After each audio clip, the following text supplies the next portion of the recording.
everyone, welcome to Bookswagon. Today we have with us the very popular Yaha Bhootwala.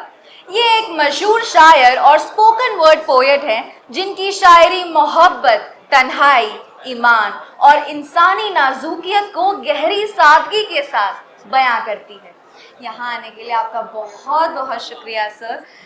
मेरा पहला सवाल आपसे जो है वो ये है, काफ़ी कॉमन सवाल है, आई एम श्योर काफ़ी लोगों ने शायद आपसे पूछा होगा, मगर मैं भी पूछना चाहती हूँ, क्या आपको लगता है एक अच्छा शायर बनने के लिए दिल तोड़वाना ज़रूरी है? मुझे बस ऐसा लगता है कि जब दिल टूट जाता है ना तो आपके जीवन में इतना खाली समय आता है ना आपके पास कि आप चीज़ों के बारे में सोच सकते हो, उसके बारे में अपने बारे में जान पाते हो, तो वो खाली समय में इंसान बेहतर आर्टिस्ट बनना सीख जाता है। तो मुझे ऐसा लगता है कि आदमी अगर बेरोजगार भी होता है तो उसको खाली समय मिलता है, तो वो भी एक अच्छी जगह है अपने कला को शुरुआत करने के लिए। मैं रोमांटिसाइज नहीं करना चाहता कि दिल तोड़वाओ उसके बाद कुछ अच्छा होगा। मुझे ऐसा लगता है कि आप जितना वक्त खुद के साथ बिताओगे ना, आपको अपनी कला के लिए उतना बेहतर एस्पेक्ट आपको अपना मिलेगा। भाई तू ठीक है ना, इतना नाराज क्यों दिख रहा है तू भाई? सही, अच्छा ओ भाई चिल, हाँ जी। तो क्योंकि आपने एक शायर होने के नाते मोहब्बत को कहीं एस्पेक्ट से एनालाइज किया होगा, है ना, तो आपके अकॉर्डिंग क्या प्यार का जो सुकून है वो ज़्यादा मज़ेदार है या फिर प्यार का जो दर्द है वो ज़्यादा मज़ेदार?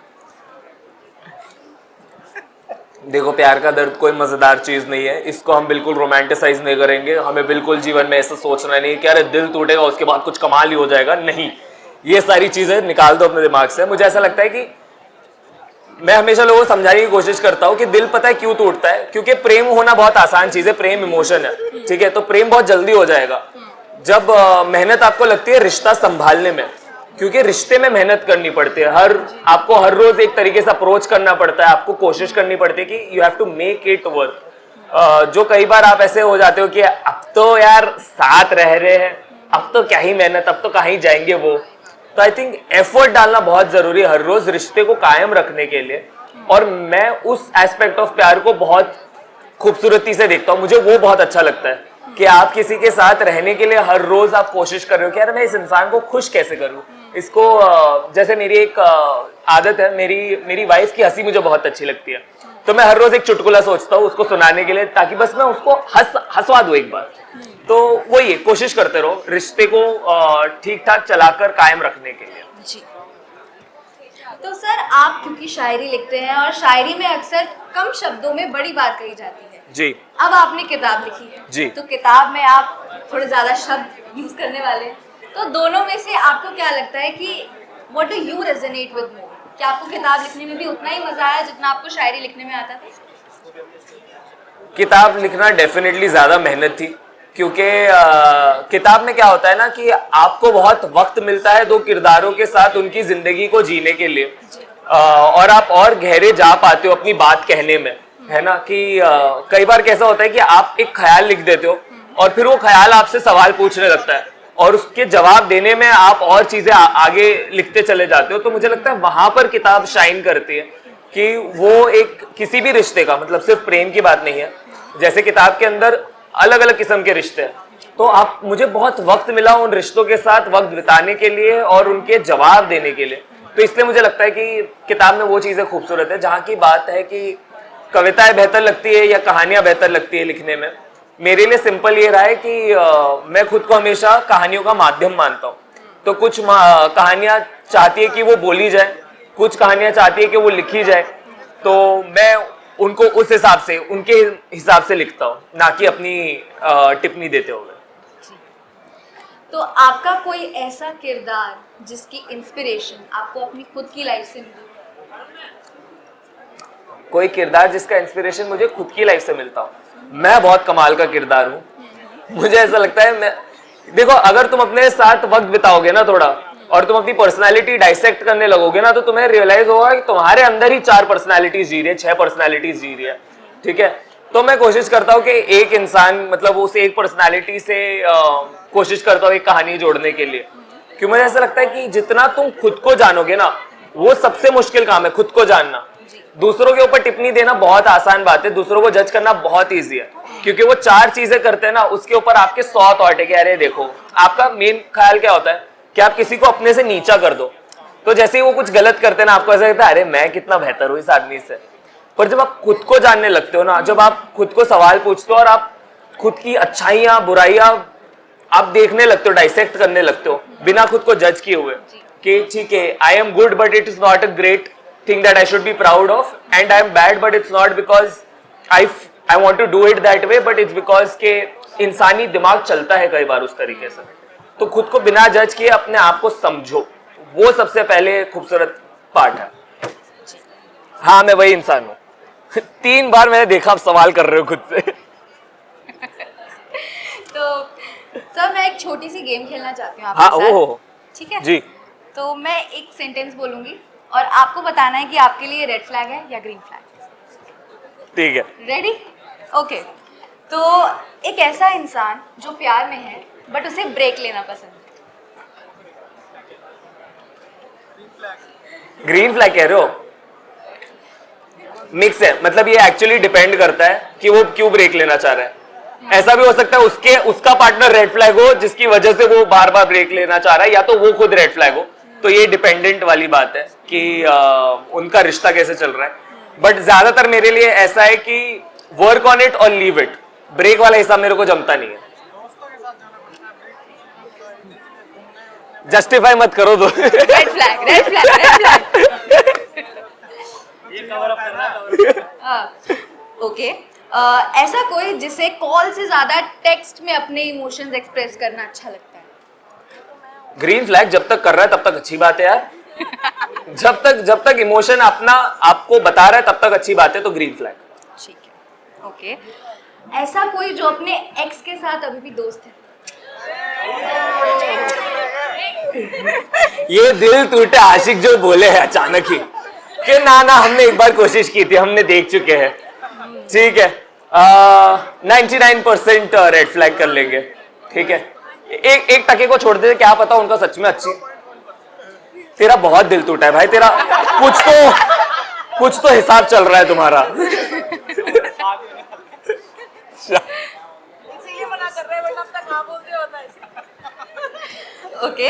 ऐसा कोई जो करियर को प्यार से ऊपर प्रायोरिटाइज करता है। यार एक तो सारे डिप्लोमेटिक सवाल है तुम्हारे, मतलब वो करे तो भी गलत, ना करे तो भी गलत। मुझे ऐसा लगता है कि जब तक वो प्यार के लिए जगह बना रहा है ना, मतलब वो उसका दिन कितना भी हेक्टिक हो, पर वो थोड़ा वक्त बिता रहा है तुम्हारे साथ, ये जानने के लिए तुम्हारा दिन कैसा रहा है, तुम्हें किस बात का दुख या तुम्हें किस बात की खुशी हुई है। If he celebrating your achievements and he is with you in your fears, I think no matter how much he is focused on his career, it's still good for you because he is still invested with you. Okay, इसका जवाब आपने वैसे अभी थोड़ी देर पहले दिया था, but फिर भी मैंने लिखा हुआ तो मैं पूछ लेती हूँ। somebody who romanticizes pain in love। Red flag है, वो इंतजार कर रहा है कि तुम कब उसे छोड़ के जाओगे और वो तुम पर 4 कविताएं लिखेगा जिसमें वो तुम्हें ही बेवफा बुलाने वाला है, तो ये रेड फ्लैग है। तो जिसे काम से ज्यादा प्यार में पैशन, ड्रामा और केओस पसंद है। ये तो मैं हूँ। मुझे जिंदगी में ड्रामा पसंद है, मैं बहुत फिल्मी किस्म का इंसान हूँ, तो मैं फिल्मीनेस ढूंढता रहता हूँ जीवन के अंदर, without hampering the happiness of my partner और एनीथिंग अराउंड, ठीक है। मैं ड्रामा ढूंढता रहता हूँ, तो मैं खुद को ग्रीन फ्लैग ही मानता हूँ। हाँ। ओके, ये लास्ट सेंटेंस है और जी। ये मैं पर्सनली भी पूछना चाहूंगी जी, जी। आपसे। ऐसा कोई जो इमोशनली कंसिस्टेंट है लेकिन अटेंशन नहीं देता। समझाओ। मतलब कि अटेंशन कम देता है मगर जब बात होती है तब इमोशनली फुलफिल करता है आपको, लेकिन जितनी अटेंशन चाहिए उतनी नहीं मिलती। आप मम्मी पापा की बात कर रहे हो क्या? नहीं, मुझे ऐसा लगता है कि देखो, अगर वो इमोशनली अवेलेबल है तो वो अटेंशन दे रहा है, और अगर वो अटेंशन नहीं दे रहा है तो वो इमोशनली अवेलेबल नहीं है। सिंपल हिसाब है, giving attention is being emotionally available. फिर अगर उसे सुन रहा है, अच्छा क्या हुआ, अच्छा ठीक है, कोई नहीं ठीक हो जाएगा, इसको इमोशनली अवेलेबल होना नहीं होता। हाँ, इमोशनली अवेलेबल है। हाँ, ये इमोशनली अवेलेबल नहीं हुआ, ये बस कॉन्वर्सेशन को खत्म करने के लिए बात बढ़ा रहा है, ठीक है। बट अगर वो कॉन्वर्सेशन का हिस्सा बन रहा है तो वो इमोशनली अवेलेबल है और वो जेन्युइनली अटेंशन दे रहा है। जी। Thank you so much sir, therapy session सा ही हो गया ये तो। मैंने कुछ पर्सनल सवाल भी पूछ लिए, तो thank you so much for giving your time. Readers के लिए, अपने चाहने वालों के लिए कोई एक मैसेज? तो दोस्तों ये अपनी पहली किताब आई है, अगर किसी ने ना देखी हो, ठीक है। 3 मुलाकातें और कुछ कहानियां हैं, और किताब अलग अलग, थोड़ा अपनी एक बुक के बारे में। बहुत बहुत शुक्रिया, आपने मुझे सेगवे दिया है। तो मेरी जो किताब है शॉर्ट स्टोरीज है, और अलग अलग किस्म के रिश्तों के बारे में। हमने प्रेम के बारे में तो यहाँ पर बहुत बात कर ली, तो आप समझ चुके हो कि थोड़ा बहुत प्रेम इसके अंदर है, पर साथ ही साथ इसमें बहुत अलग अलग किस्म के रिश्ते हैं। जैसे मुझे ऐसा लगता है माता पिता का एक जो रिश्ता है अपने बच्चों के साथ, आजकल है ना प्रॉब्लम कहाँ पर आ गई है ना, कि हम हमारे कमरों में बंद होने लगे। जब से दरवाजे लग गए ना, हमने बड़े बड़े घर तो बना ले 3 BHK के, और जैसे ही खाना खा लिया अपने अपने कमरे में चले गए, दरवाजा बंद कर लिया। तो मुझे ऐसा लग रहा है कि माँ बाप अपने बच्चों के जीवन से और बच्चे अपने माँ बाप के जीवन से बहुत दूर हो चुके हैं सेम घर में रहकर। तो इसमें 2-3 ऐसी कहानियां जो मुझे लगता है कि वो दरवाजे थोड़े खोलते हैं। तो वो रिश्तों के बारे में, कुछ रिश्ते होते हैं जो आपके शहर के साथ होते हैं, है ना। आपको जैसे उस किताब में भी एक लाइन आती है कि आप किसी नए शहर में जाते हो तो वो शहर आपके लिए बहुत खूबसूरत रहेगा, है ना, वो आपको बहुत अच्छा लगेगा, क्योंकि अगर आप वहां पे टूरिस्ट हो तो सब अच्छा देखोगे। पर आपको आपका शहर हमेशा ठीक लगेगा, क्योंकि आप उसकी खूबसूरती को जस्टिफाई कर चुके हो, आप जी सकते हो उसके साथ, और उसकी बुराइयों के साथ भी अब आपको ऐसा हो गया कि हाँ होता है तो होता है, अभी जैसा है वैसा है। तो शहर के साथ जो इंसान का एक रिश्ता है उसके बारे में, तो अगर आप रिश्तों के बारे में पढ़ना चाहते हो और आपको ऐसा लगता है कि यार आपको इसमें से कोई एक जवाब मिल जाएगा आपके रिश्तों के बारे में, तो बहुत बढ़िया रहेगा। मैंने एक चीज जिसमें मैं बहुत बुरा हूं, मैं कसम से ऐसे कह दूं, मैं बड़े बड़े अच्छे जवाब दे सकता हूं, पर एक चीज जिसमें मैं बहुत बुरा हूं वो हूं अपने आप को बेचने में, अपनी किताबों को बेचने में, क्योंकि मुझे ऐसा लगता है कितनी तारीफ कर दूंगा मैं। तो जो बड़ा सेल्स पॉइंट है किताब का, वो मैंने अंत में लिख दिया है यहाँ पर पीछे। आपको बस सुना दूं ऐसा कि बहुत लोगों को, अगर आपको जीवन में सवाल रहा है तो हाथ उठा देना। बहुत लोगों को ये सवाल रहता है कि कहानियां कहां से आती है। क्या आपको ये कभी सवाल आया है कहानियां कहां से आती है? हमेशा हमेशा। अरे उसको सोचने दो, तुम कहां उसको उठा तुम्हें आता है ये सवाल कर रहे। तो मुझे बचपन में हमेशा से सवाल रहा है कि कहानियां कहां से आती है, और मैंने बचपन में माँ को पूछा था कि माँ आप बता सकते हो कहानियां कहां से आती है, और मैं रियलाइज किया कि मेरी माँ ना फिलोसोफर है, ठीक है। हमारे माँ बाप की एक आदत रही है कि जहां पर फिलोसफी की रिक्वायरमेंट नहीं है, सीधा जवाब जहां पर दिया जा सकता है वहां पर फिलोसफी आती है। तो मेरी माँ ने मुझे बहुत खूबसूरती से समझाया था कि कहानियां हमारे इर्द गिर्द घूम रही है, ठीक है, पर ये वो कहानियां जो कभी आपको सुनाई नहीं जाएगी, क्योंकि ये लोग डरते अपनी कहानियां सुनाने में। ये लोग अपनी कहानियों को ले जाते अपने कमरों में, दरवाजे बंद करके अपने तकिए में इन कहानियों को रो देते हैं, ये कहानियों को फुसफुसा देते हैं, और ये कहानियां फिर हवा हो जाती है, ठीक है। और उनको ऐसा लगता है कि ये कहानियां अब किसी को पता नहीं चलेगी, पर हवा ये कहानियां लेकर घूमती रहती है। और कहानीकार इकलौता ऐसा शख्स है जिसके पास ये जादू है कि वो कहानियों को हवा में से पकड़ सकता है।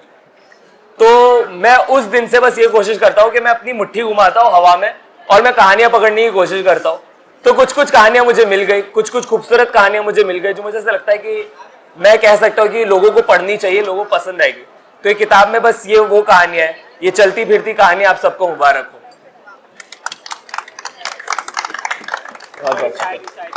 एक शायरी वो जो आपके पिन करके रखा है आपने, 2 चेहरे पे, मुझे कैसे पता चले तूने क्या पिन करके रखा भाई? ये चेहरे पे 2 तिल जो आपने डाल रखे।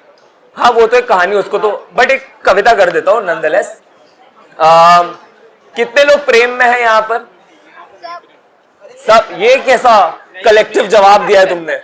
2-4 लोगों ने हाथ भी नहीं उठाया, इसने हर चीज पे रेड फ्लैग बोला, ये नहीं है प्रेम में, ठीक है।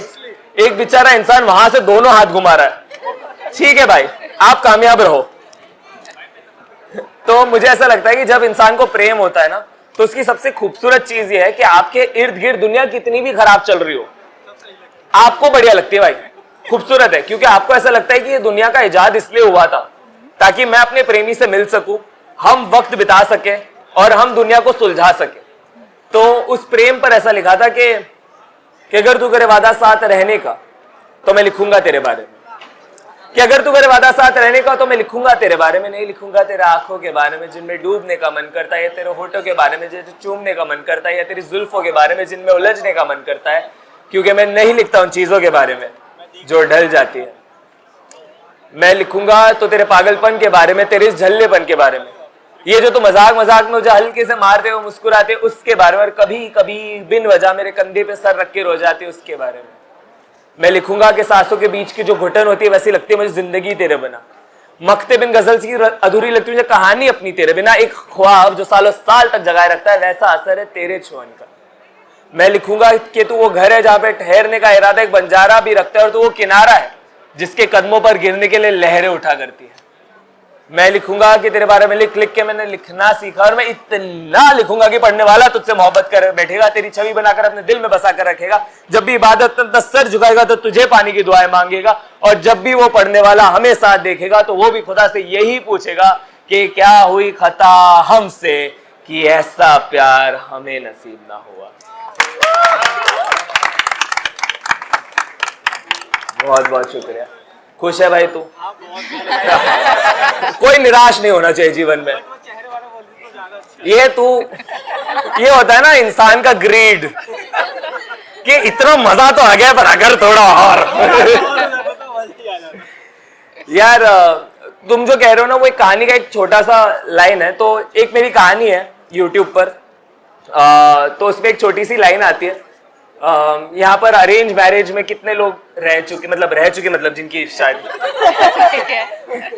जिनकी शादी तुम लोग जेंजी हो एक्चुअली, तुमसे नहीं पूछा जा सकता। बट मैं कई बार मानता हूँ कि अरेंज मैरिज में आपको बहुत प्यारी मोहब्बत मिल जाती है ना, और कई बार उस मोहब्बत ने किसी और से मोहब्बत की होती है, तो आपको खुद को जस्टिफाई करना होता है कि अरे यार मुझसे प्यार कर ले, देख मैं भी कितना अच्छा हूँ। या क्या कह रहे हो तुम? घर का गुस्सा देखा जा रहा है। तो उसमें बस एक दो लाइन ऐसी लिखी थी कि लड़का कह रहा है कि लड़की के बारे में कि उसके चेहरे पे ना दो तिल है, एक होठ के यहाँ और एक थोड़ा और ऊपर। तो जब वो मुस्कुराती है ना तो वो दोनों तिल बहुत नजदीक आ जाते हैं, बस वो मिल नहीं पाते। मुझे कई बार ना वो दो तिल हम लगते हैं, इतने पास होके भी दूर।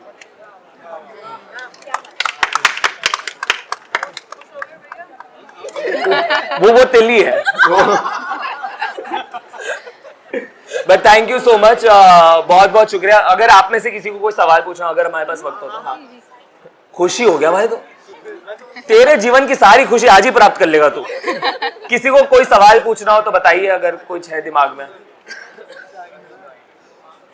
ठीक है, तो हम सेशन को खत्म कर सकते हैं। हाँ ही कह दो दोस्तों, मतलब जी मजा आया? तू मत जवाब दियो। बाकी सब खुश? मजा आया? बेहतरीन, बहुत बहुत शुक्रिया। एंड अगर आपको मेरी कोई भी बात पसंद आई है तो किताब जरूर चेकआउट कीजिएगा। किताब के एक दो पन्ने पढ़ने के बाद अगर आपको लगता है कि यार मजा ही आ गया तो किताब खरीद भी लीजिएगा। बेहतरीन एक इंसान ने ऑलरेडी खरीद लिया। This is the motivation I required. Thank you so much. Books wagon के आपको मेरी किताब मिल जाएगी, bookswagon.com पर भी आप मेरी किताब ढूंढ सकते हैं, बट यहाँ पर अवेलेबल है तो जरूर ले लीजिएगा। Thank you so much. This has been a beautiful session. You are a beautiful. So my book 3 मुलाकातें और कुछ कहानियां इज अवेलेबल ऑन bookswagon.com। वक्त मिले तो जरूर देखिएगा।